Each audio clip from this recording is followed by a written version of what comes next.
గిదే పర్రె చూసిన మొత్తం పోయింది 1,00,000 కోట్లు ఇళ్ళకెళ్ళి పోయినాయి పర్రెలకెళ్ళి తొరలకెళ్ళి కిందికి వీకినాయి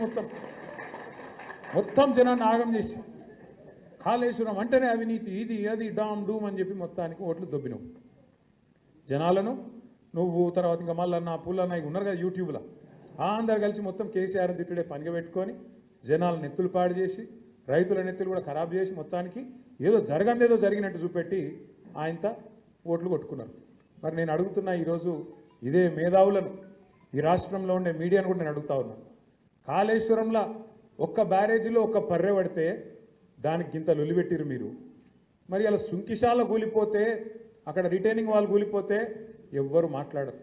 బీజేపీ వాడు మాట్లాడాడు కాంగ్రెస్ వాడు కుయ్యనడు ఎస్ఎల్బీసీలో 2.5 కిలోమీటర్ల టనెల్ కూలిపోతే ఎవరు మాట్లాడరు మీ కాడ ఏం ప్రాజెక్ట్ అది పెద్దవాగు ఖమ్మం దగ్గర కొట్టుకపోతే ఆ బ్రిడ్జ్ కొట్టుకపోతే ఎవడు ఎన్డీఎస్ఏ మాట్లాడాడు ఎవడు ఎన్డీఏ మాట్లాడాడు చూడండి ఇలా రేవంత్ రెడ్డికి రక్షణ కవచంలాగా ఉన్నది ఎవరో కాదు బీజేపీ నేనేదో ఉత్తగా చెప్తలేను ఈ మాట లేకపోతే మేడిగడ్డల పర్రె పట్టింది అని రేవంత్ రెడ్డి అనగానే తెల్లారే వరకు వాడొచ్చి వాలిపోలే గద్ద లెక్క బీజేపీడు ఎన్డీఎస్ఏ అని వస్తుంది నేషనల్ డ్యామ్ సేఫ్టీ అథారిటీ వస్తాడు వచ్చేది ఇట్లా చూసినట్టు చూసి తెల్లారే వరకే బీజేపీ ఆఫీస్లో ఒక రిపోర్ట్ తయారు చేసి ఇక్కడ ప్రజల మీద వేసి ఎలక్షన్లలో గోల్మాల్ చేసి మరి ఇలా ఎస్ఎల్బీసీలో టన్నల్ కూలి దాదాపు 72 గంటలు అవుతుంది ఎందుకో రాడు మరి ఎన్డీఎస్ఏ రాదు ఏ బీజేపీ వాడు మాట్లాడాడు ఎవరి నోరు పెగులుతలేదు